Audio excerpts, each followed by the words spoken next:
Hello दोस्तों, मेरा नाम है कैसर और आप देख रहे हैं फिल्मी नाइट टुडे। अल्फा ये मूवी 20,000 साल पुराने यूरोप के एक कबीले की है, जहां हम देखते हैं कुछ लोग जंगली भैंसों का शिकार करने के लिए उन पर घात लगाए होते हैं और फिर इनका सरदार जिसका नाम ताऊ है वो बोलता है हमला करो और ये सब उन भैंसों की तरफ भागते हैं। दूसरी तरफ बहुत गहरी खाई होने की वजह से जंगली भैंसे इनकी तरफ आ रहे होते हैं। फिर सब अपने भाले उन पर मारते हैं और भैंसे समझ जाते हैं कि सामने खतरा है, तो वो भैंसे और ज्यादा तेजी से खाई की तरफ भागते हैं और सारे जंगली भैंसे उस खाई में गिर जाते हैं। दरअसल इन शिकारियों का मकसद यही होता है कि वो सारे जंगली भैंसों को वहां से नीचे गिरा दें और फिर नीचे जाकर उन्हें कबीले ले जाएं। लेकिन उनमें से कुछ भैंसे उस खाई को दूर से देखकर मुड़ जाते हैं और वो बिना डरे उन कबीले वालों पर हमला करते हैं। सब लोग इधर उधर हो जाते हैं, लेकिन ताऊ का बेटा जिसका नाम कीड़ा है वो जंगली भैंसों को आता देखकर डर जाता है। वो भागता है पर इतने में वो जंगली भैंसा उस पर वार कर देता है और वो बुरी तरह जख्मी हो जाता है और वो भैंसा दोबारा मुड़ता है और उसे अपने सिंग में उठा लेता है। तभी वहाँ ताऊ भी ये देख लेता है और वो अपना भाला फेंक कर मारता है और उसे वो भाला लग भी जाता है, लेकिन भैंसा उसे खाई के किनारे पर लाकर उसे वहाँ फेंक देता है। और यहाँ मूवी जाती है एक हफ्ते फ्लैशबैक में, जहाँ हम देखते हैं कुछ नए शिकारियों का मुकाबला चल रहा होता है और जो जीतेगा वही शिकार पर जाएगा। उस मुकाबले में कीड़ा भी जीत जाता है जो यहाँ के सरदार ताऊ का बेटा है और ताऊ उसे बोलता है अब तुम भी मेरे साथ शिकार पर चला करोगे और अपना हार निकाल कर कीड़ा को पहना देता है और बोलता है मेरे बाद तुम्हें ये सब कुछ संभालना है, इसीलिए खुद को साबित करो। और उसके बाद वहाँ शिकार पर जाने से पहले पूजा रखी जाती है जहाँ नए शिकारियों का इस्तकबाल किया जा रहा होता है। उसके बाद कीड़ा की माँ ताऊ से बोलती है कि कीड़ा अभी सबके लिए तैयार नहीं है। ताऊ बोलता है हर साल हमारे कबीले के सभी लोग शिकार पर जाते हैं और कीड़ा को भी शिकार पर जाना होगा और खुद को साबित करना होगा कि वो सरदार का बेटा है। कीड़ा ये सब कुछ सुन रहा होता है। उसके बाद सुबह हो जाती है और सभी लोग अपने घर वालों से मिल रहे होते हैं और कीड़ा भी अपनी माँ से मिलता है और वो लोग वहाँ से शिकार के लिए निकल जाते हैं। और सारा दिन चलने के बाद ये लोग रात को एक जगह आराम के लिए रुकते हैं और ताऊ लकड़ी रगड़कर आग जलाता है। उसके बाद कीड़ा को बोलता है आग जलाओ। कीड़ा लकड़ी रगड़ रहा होता है लेकिन उससे आग नहीं जलती।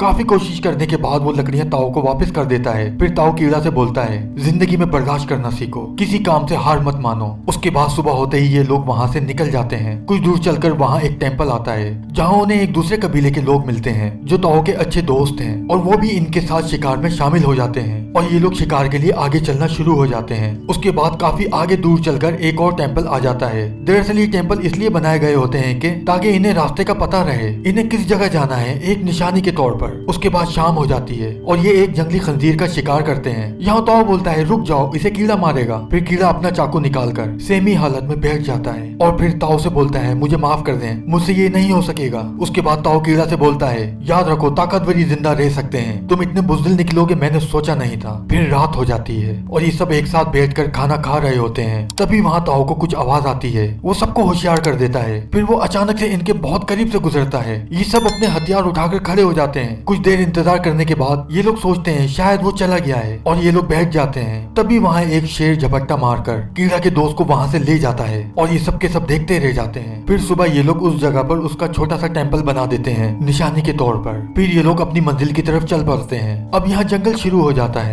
ये लोग शिकार के लिए अपने कबीले से बहुत दूर मीलों का सफर करते हैं क्योंकि अब कुछ दिन में बर्फ पड़ने वाली है। अब ये लोग एक पहाड़ी खंडक में रुकते हैं जहाँ ताऊ कीड़ा के हाथ पर सितारों के जरिए रास्ता कैसे पता करते हैं ये कीड़ा को सिखा रहा होता है और आसमान में दिखाता है जो नक्श तुम्हारे हाथ में बना है इसके जरिए घर कैसे जाना है। फिर वहीं वो देखता है कुछ भेड़ियों को और बताता है इन सब भेड़ियों में जो सबसे ज्यादा ताकतवर होता है वही अल्फा कहलाता है और अल्फा की जान हर वक्त खतरे में होती है क्योंकि अगर किसी को भी उसकी कमजोरी के बारे में पता चल गया तो उसकी जगह कोई और ले लेगा और कोई भी पैदाइशी अल्फा नहीं होता, उसकी ताकत उसके अंदर होती है। फिर सुबह हो जाती है और इन्हें अब जंगली भैंसों का गोबर दिखता है यानी शिकार नजदीक ही है और अब ये लोग शिकार तक पहुंच चुके हैं। और यहाँ मूवी फिर से प्रेजेंट में आती है। हम देखते हैं कीड़ा नीचे तो गिरा है लेकिन उसने चट्टान को पकड़ लिया है और ऊपर से उसे ताऊ बोल रहा होता है कि नीचे मत देखना, लेकिन बस वहीं वो चट्टान टूट जाती है और वो इधर उधर टकराता हुआ नीचे गिरता है और उसी चट्टान के बीच में कुछ हिस्सा बाहर निकला होता है। वहाँ वो बेहोश हो जाता है। ताऊ कीड़ा को बचाने के लिए नीचे जाने लगता है लेकिन कबीले वाले उसे जाने नहीं देते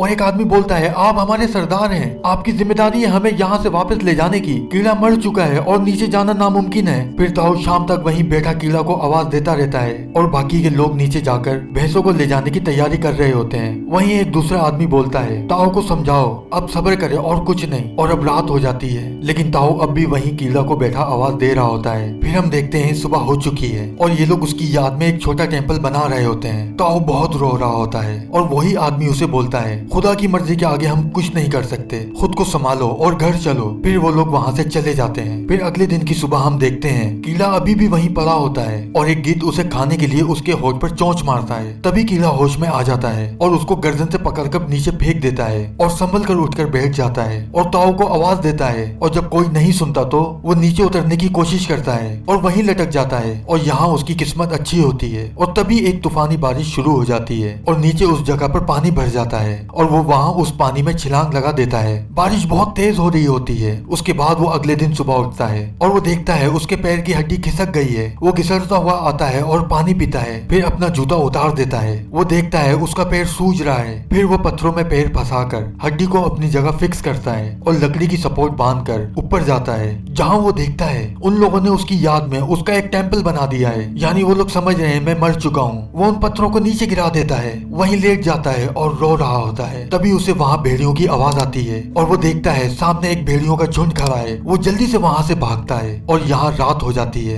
और वो एक सूखे दरख्त के ऊपर सो जाता है और सुबह उठता है वहीं करीब झील से पानी को अपने मशकूजे में भर लेता है और वहीं से एक केचुआ पकड़ कर खा लेता है। और तभी वो सामने देखता है कुछ भेड़िए उसकी तरफ आ रहे होते हैं। वो जल्दी से उसी सूखे दरख्त की तरफ भागता है और उस पर चढ़ ही रहा होता है कि एक भेड़िया उसकी टांग पकड़ लेता है। कीड़ा उस पर चाकू से वार करता है और वो भेड़िया जख्मी होकर गिर जाता है और कीड़ा जल्दी से ऊपर चढ़ जाता है। और अब यहाँ पूरा दिन गुजर जाता है, लेकिन वो भेड़िए वहीं खड़े रहते हैं और रात हो जाती है और वो भेड़िए चले जाते हैं और कीड़ा भी अब यहाँ सो जाता है। और सुबह वो एक डंडे में अपना चाकू बांधकर और उस जख्मी भेड़िए के पास जाता है उसे मारने के लिए, लेकिन वो उसे मार नहीं पाता और उसे उस पर तरस आ जाता है। फिर वो उसे हाथ लगाता है तो वो उसे काटने लगता है। फिर कीड़ा उसके मुंह को एक रस्सी से बांध देता है और उसके जख्म को साफ करता है। फिर वो देखता है काफी सारे भेड़िए इन पर हमला करने की कोशिश में है। फिर वो उस भेड़िए को उठाकर एक पहाड़ी खंडक में आ जाता है और फिर वो आग जलाने की कोशिश करता है, लेकिन उससे आग नहीं जल पाती। फिर सीन चेंज होता है और यहाँ सुबह हो जाती है। फिर वो अपने पैर के लिए वहाँ से कुछ जड़ी बूटियां ढूंढकर उन्हें पीसकर अपने पैर पर लगाता है और जब वो पानी पी रहा होता है तो उसे पानी पीता देखकर वो भेड़िया भी जल्दी से अपने मुंह पर बंधी रस्सी खोल लेता है और कीड़ा सोचता है शायद ये भी प्यासा है। वो डरते डरते उसको पानी दे रहा होता है, लेकिन वो भेड़िया उस पर गुर्रा रहा होता है। कीड़ा बोलता है मैं तुम्हारी मदद कर रहा हूँ और कुछ नहीं। फिर वो उसके सामने पानी रख देता है और वो भेड़िया पानी पी लेता है और वैसे भी जख्मी होने की वजह से उसमें इतनी ताकत नहीं थी कि वो कीड़ा पर हमला कर सके। फिर कीड़ा उसके जख्म को साफ करता है और कुछ कीड़े मकोड़े पकड़ के खा रहा होता है और कुछ थोड़े से कीड़े उस भेड़िए को भी खिला देता है। उसके बाद कीड़ा को एक खरगोश दिखता है और वो उसका शिकार करके लेकर आता है और आग जलाने की कोशिश करता है। तभी भेड़िया उस खरगोश को उठाने के लिए कीड़ा के पास आता है और कीड़ा उसको मारकर भगा देता है और जल्दी से गोश्त उठाकर खाने लगता है क्योंकि वो 4 दिनों का भूखा है। और अब भेड़िया सामने मासूमों की तरह बैठ जाता है और कीड़ा फिर से आग जलाने की कोशिश करता है और अब वो आग जलाने में कामयाब हो जाता है। फिर वो खरगोश का गोश्त पकाकर खा रहा होता है और वो भेड़िया उसे देख रहा होता है। तभी वो भेड़िए से बोलता है मैंने तुम्हें माफ नहीं करा और तुम्हें गोश्त मिलेगा जब मेरी मर्जी होगी। फिर उसे थोड़ा सा गोश्त दे देता है। उसके बाद वो पत्थर के चाकू बनाता है और रात हो जाती है। वो भेड़िया अब भी उसके साथ होता है। फिर कीड़ा उसके जख्म को हाथ लगाने लगता है, लेकिन भेड़िया गुर्रा रहा होता है। फिर कीड़ा अपने पैर को देखता है जो काफी हद तक ठीक हो चुका है। फिर वो अपने हाथ पर बने नक्श को देखता है और सितारों से मैच करता है और कीड़ा भेड़िए से बोलता है तुम्हें अपने झुंड की याद आ रही होगी और मुझे भी अपने घर जाना है, लेकिन मैं अपने घर कैसे जाऊं मेरी कुछ समझ नहीं आ रहा और यहाँ ठंड बरसती जा रही है और रास्ते में भी बर्फ पड़ना शुरू हो गई होगी। पिताजी के बिना ये काम मैं कैसे करूंगा? मैं उनकी तरह होशियार नहीं हूँ, लेकिन मैं अपने घर जाऊंगा। मुझे अपनी माँ और पिताजी से मिलना है। फिर अगली सुबह कीड़ा अपने घर जाने की तैयारी करता है और वहाँ से थोड़ा बहुत सामान जमा करके जाने लगता है और वो भेड़िए से बोलता है ये मफलर मेरा है और वो भेड़िए से मफलर छीन लेता है और भेड़िए से बोलता है अपने घर जाओ, मैं जा रहा हूँ अब। और फिर वो वहाँ उस भेड़िए को छोड़कर अपने घर की तरफ चलने लगता है, लेकिन वो भेड़िया उसके पीछे आ रहा होता है। फिर एक जगह रात को कीड़ा रुकता है और सुबह हो जाती है और वो जा रहा होता है। तभी वो देखता है वो भेड़िया उसके पीछे आ रहा है। वो उसे अपने पीछे आने से मना करता है और उसे बोलता है अपने घर जाओ, लेकिन वो उसकी बात नहीं सुनता और उससे आगे भागना शुरू हो जाता है। और वहीं सामने कुछ जंगली खंजीर होते हैं और वो उनके पीछे उनका शिकार करने भागता है और उनको कीड़ा की तरफ भगाता है, पर कीड़ा उसको मार नहीं पाता और वो खंजीर भाग जाता है। भेड़िया कीड़ा की तरफ देखता है और कीड़ा उल्टा इल्जाम उस पर लगाता है कि तुम्हारी वजह से वो भाग गया और उसे अपने पास बुलाता है। अब इन दोनों में दोस्ती हो चुकी थी और ये दोनों ही एक दूसरे के साथ रहना चाहते थे। और अब रात हो जाती है और वो सितारे देखता है और सो जाता है। फिर सुबह हम देखते हैं वो उस भेड़िए के साथ मिलकर शिकार कर रहा होता है। और फिर जब वो उस शिकार को पका रहा होता है तो वही भेड़िया गोश्त को देख के गुर्राता है। फिर कीड़ा उस पर गुस्सा होता है और बोलता है तुम जानते हो ना मैं तुम्हें खुद खाने को दूंगा। फिर वो भेड़िया इत्मीनान से बैठ जाता है। फिर रात हो जाती है और हम देखते हैं वो दोनों एक साथ सो रहे होते हैं। अब सुबह हो जाती है और वो भेड़िया उसे जबान से चाट कर उठा रहा होता है कीड़ा को उठाने के लिए। कीड़ा बोलता है तुम्हारे में से बहुत बदबू आ रही है। फिर वो एक झील में नहाने जाता है और कीड़ा उस भेड़िए को भी जबरदस्ती पकड़ के निला देता है। और यहाँ हम देखते हैं ये एक अच्छे दोस्त बन चुके हैं और कीड़ा उसके साथ खूब खेलता है। वो एक फीमेल भेड़िया है और वो उस झील में से उसको मछलियां भी पकड़ कर देती है। और फिर शाम होने लगती है और कीड़ा बोलता है मैं तुम्हें एल्फा नाम से पुकारूंगा और आज से तुम्हारा नाम एल्फा है। अब वहाँ ठंड बढ़ने लगती है और सर्द हवाएं चल रही होती हैं। और वहीं हम देखते हैं कीड़ा अब शिकारियों की तरह एल्फा के साथ मिलकर एक जंगली खंजीर का शिकार बहुत बहादुरी के साथ कर रहा होता है। फिर उस रात वो अपना शिकार खा रहे होते हैं। तभी वहाँ काफी सारे भेड़िए आ जाते हैं। कीड़ा और एल्फा दोनों होशियार हो जाते हैं। उनमें से एक काला भेड़िया उनके करीब आता है। फिर एल्फा उसके पास जाकर उसके कान में कुछ बोलती है। फिर वो सारे भेड़िए वहाँ से चले जाते हैं। फिर कीड़ा एल्फा से बोलता है तुम अपने परिवार के साथ चली जाओ। फिर एल्फा वहाँ से चली जाती है और कीड़ा उसे जाता हुआ देख रहा होता है। और अब सुबह हो जाती है और बर्फ भी पड़ रही होती है और कीड़ा अपने घर की तरफ चलता जाता है। गहरी सर्द हवाएं चल रही होती हैं और तभी उसे कुछ भेड़िए शिकार करते हुए नजर आते हैं। उनमें एल्फा भी होती है। वो उनकी तरफ भागता है और वो जमी हुई झील पर दौड़ रहा होता है जो अभी कच्ची होती है। और फिर वो बर्फ टूट जाती है और कीड़ा उसमें गिर जाता है और वो झील के अंदर बहता जाता है और खुद को बाहर निकालने की कोशिश कर रहा होता है कि तभी वहाँ एल्फा आ जाती है। वो बर्फ तोड़ने की कोशिश करती है लेकिन वो ऐसा नहीं कर पाती। फिर कीड़ा अपने चाकू से बर्फ को तोड़ने की कोशिश करता है और वो बर्फ तोड़ने में कामयाब हो जाता है और वो मौत के मुंह से खुद को बचा लेता है। फिर वो आग जलाता है और अपने कपड़े उतार के सुखाता है। फिर अगले दिन वो फिर से अपने घर की तरफ चल पड़ता है। कुछ दूर चलकर उसे कुछ पैरों के निशान दिखते हैं। वो देखता है सामने खेमा लगा है और सामने एक आदमी बैठा है। वो जल्दी से उसके पास मदद के लिए जाता है लेकिन वो आदमी ठंड की वजह से मर चुका होता है। फिर वो उसके खेमे में खाना ढूंढता है लेकिन उसे वहाँ कुछ भी नहीं मिलता। तभी वो देखता है उसके मुंह से खून आ रहा होता है क्योंकि इतनी ठंड में किसी का बच पाना एक बड़ी बात थी। लेकिन वो बस अपनी हिम्मत की वजह से जिंदा है और वो एल्फा से बोलता है हमें कुछ नहीं होगा। फिर वो उस आदमी का तीर कमान लेता है और उसका शुक्रिया अदा करके आगे चल पड़ता है। तभी कुछ दूर एक बर्फीला तूफान आ रहा होता है और दूसरी जगह उन पर हमला करने कीड़े आ रहे होते हैं। फिर कीड़ा एल्फा से बोलता है सामने पहाड़ी खंदक की तरफ भागो।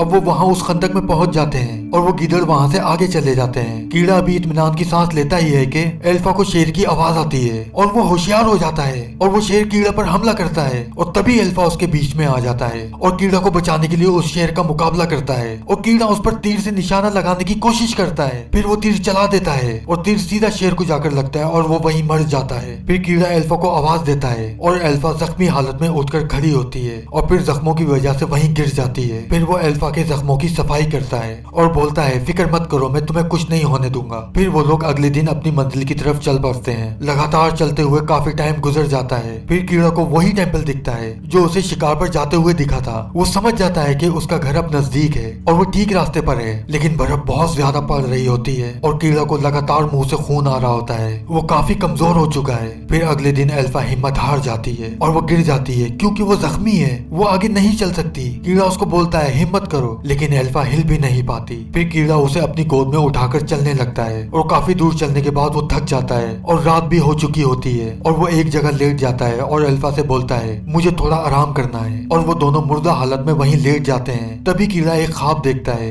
जहाँ उसके पिताजी कीड़ा की माँ से बोल रहे होते हैं। कीड़ा बहुत हिम्मत वाला है अपनी समझ से भी ज्यादा, बस उसे अपने अंदर की ताकत तलाश करनी होगी। तभी उसकी आँख खुल जाती है और वो हिम्मत करके उठता है और एल्फा को उठाकर चलना शुरू हो जाता है और काफी दूर चलते हुए उसे अपना कबीला नजर आ जाता है और एल्फा से बोलता है हम घर के बहुत करीब हैं। फिर वो अपने कबीले पहुंच जाता है जहाँ ताऊ कीड़ा को देखकर हैरान हो जाता है और फिर उसे उठाता है। तभी उसकी माँ भी आ जाती है और कीड़ा अपनी माँ से बोलता है देखो मैं ठीक हूँ और बोलता है मैं हमेशा खुद को साबित करना चाहता था। ताऊ बोलता है बेटा तुमने साबित कर दिया है, तुम हमारे पास वापस आ गए हो। फिर वो ताऊ से बोलता है एल्फा को बचा लीजिए। फिर वो लोग इन दोनों का इलाज कर रहे होते हैं। तभी वहाँ एल्फा 5 बच्चों को जन्म देती है और वो औरत बोलती है कीड़ा तुझे यहाँ लाया है और तू भी हम में से एक है। फिर कीड़ा एल्फा से बोलता है सब ठीक ठीक हो चुका है। फिर सीन चेंज होता है और हम देखते हैं एल्फा के बच्चे वहाँ खेल रहे होते हैं और कीड़ा और एल्फा वहाँ बैठे होते हैं और अब यहाँ शिकार पर उनके साथ भेड़िए भी जाते हैं क्योंकि वो भी इनके परिवार का एक हिस्सा बन चुके हैं। और दोस्तों इसी के साथ यहाँ इस मूवी का एंड होता है। अगर आपको ये मूवी अच्छी लगी हो तो इसे लाइक, शेयर और चैनल को सब्सक्राइब करना मत भूलिएगा और साथ में बेल के बटन को भी प्रेस कर दीजिएगा ताकि आने वाली हर वीडियो का नोटिफिकेशन आपको मिलता रहे। शुक्रिया।